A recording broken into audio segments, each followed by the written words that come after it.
Hello watch enthusiasts.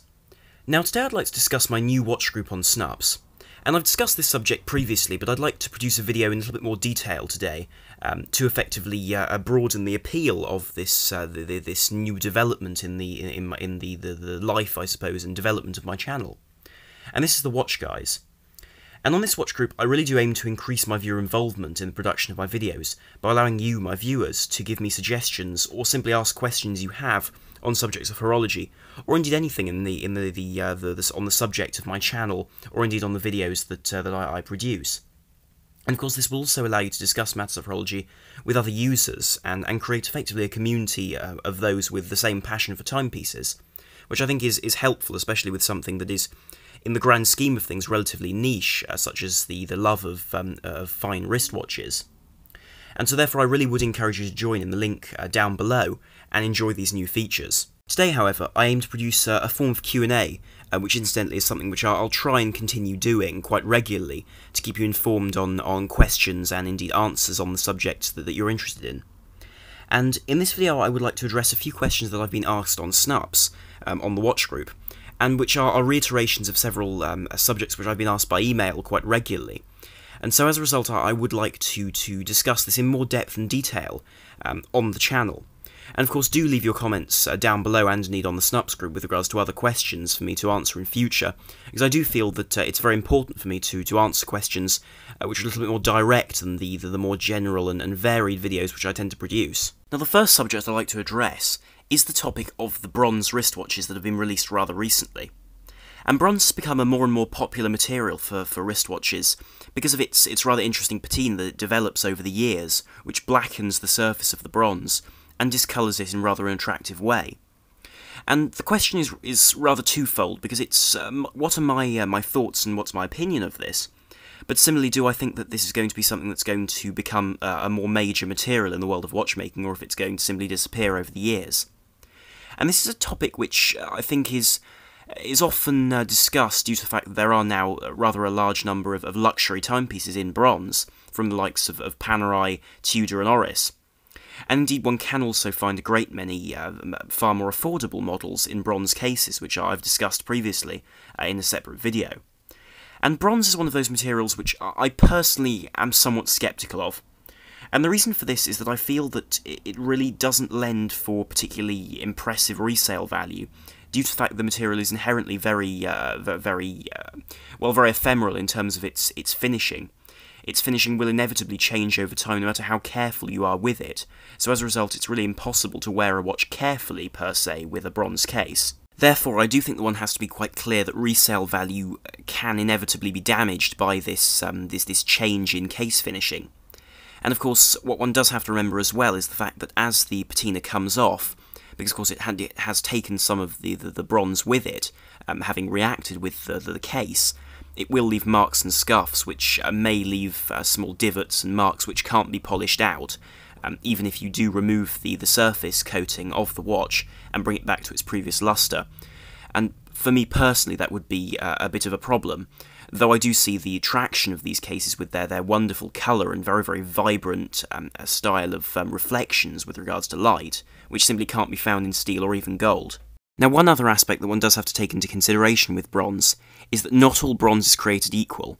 Unlike steel, where apart from certain exceptions like 904L or submarine steel for instance, most watches will have the same 316L stainless steel.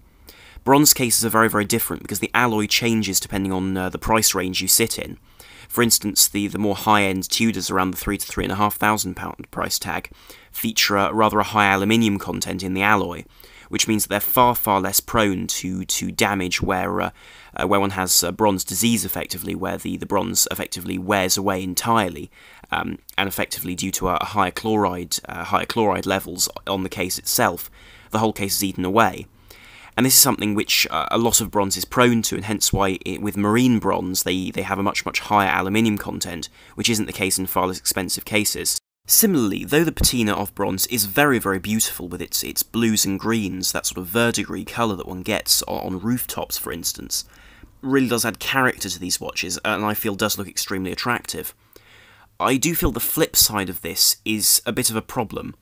because I've heard from various people who own bronze watches that there is one difficulty with regards to moving parts like crowns and bezels. And this problem is that, of course, as the surface of the metal develops and changes in shape, it does mean that the bezels and crowns don't fit quite like they used to, which for me would be a bit of a problem, frankly, and I think would really give me more inconveniences than I'd be happy to have with such expensive timepieces if one goes for the more high-end levels of the bronze case, around the £2,000 to £3,000 price tag. And so as a result, I do feel that bronze cases are something very specific and are a matter of opinion. Because if you really want a case with that beautiful patina and that changing colour, then bronze cases are an absolutely wonderful option. But if, on the other hand, you like to baby your watches and don't tend to like to test them in too difficult and strenuous situations, then bronze is perhaps not such a good option. Now, therefore, I do feel that with regards to the longevity of bronze as a popular material, I feel this material will probably remain in a great deal of brands' lines, and I think a great deal of models will be released. But I really don't think that bronze will ever become quite such a staple as steel, for instance, or even titanium. And this is because I think for many it's too niche a style of colour for a watch, even if one ignores the fact that the patina is something to get to grips with. So as a result, I do feel that it will become more popular, but I don't feel that it'll be replacing anything more standard. Now, the next subject I'd like to talk about is Vulcan. And Vulcan or Vulcan, depending on how you pronounce it, are a brand which are best known for their cricket watches. And these are their alarm watches, which are made in-house with their own architecture that aren't based on any other movements, and are truly beautiful to behold through their exhibition case bags. And these watches have become extremely famous and synonymous really with their quality and indeed their value. And these watches have been worn quite publicly by US presidents over the years, and indeed they've become quite a staple of this, and indeed named one of their watches after this, and indeed several of their lines. Though I do feel that the term cricket is really the term which I think better fits these movements, because they were known for having their cricket alarm, which was very, very audible, as well as lasting a full 20 seconds, giving you a fair deal of time to hear the alarm, rather than shorter bursts held on other watches. And this is a brand which has been going through financial difficulties over the last few years, due to lower sales than they would need, which is a real shame considering the quality and the beauty of their products. However, the reason why I want to talk about them now is because I've been asked as to what their future is, because there's been a degree of speculation as to the future of this rather historical brand due to these financial difficulties and indeed the redundancies that were occurring late last year. But in fact, what's occurred now is that the brand has been bought by a nameless brand from Luxembourg, which effectively intends to renovate the brand and reinvigorate it with new funds to produce new and interesting watches. And I couldn't be happier to hear this, because it's a brand which I think would be very sad to lose, especially considering their history and indeed the price point they offer their watches at, which I think is unrivaled on the market, which is really truly very, very impressive. And the only way of getting a less expensive and high-quality alarm watch is buying a vintage timepiece, but that requires a great deal of hunting and quite possibly extremely expensive services, which is something that I think most people aren't happy with putting a gamble on, if you will. So I'm very glad to hear that the brand is recovering, and indeed is preparing for a new and I'm sure very prosperous future. Now, the final subject in this video is quite a personal one, I feel, but it's one that was brought up by a member of the Snupps group, and I'm glad they did, because it's something which I think needs to be addressed in the current world of trying to buy the best value item possible. And this is whether to buy a watch with one's heart or one's head. Now, in terms of my views on this subject, I would recommend always buying a watch that one truly enjoys wearing. And the reason for this is that, fundamentally, under the £10,000 mark, or even above that, very, very few new watches will hold their value. And on the vintage market, it's still risky as well. So as a result, really, one can't bet on a watch appreciating or gaining value, or even holding its value. So as a result, really, one has the option of buying a watch that'll depreciate that one doesn't particularly enjoy wearing, despite the fact that it seemingly has more features and more functions, which I must say do have their merit and do show the watchmaking care and I think the advanced technology going into watches. But at the end of the day, it is a watch to be owned by you and to be worn in the collection. So really, there's very, very little point to owning a watch which you don't enjoy wearing, despite the fact that it has technologically, more features than another. Of course, there is a flip side to this argument, of course. If one's going in for investment purposes, for instance, one buys a very rare reference of Patek Philippe, or for instance, one of the rare Rolex Daytonas,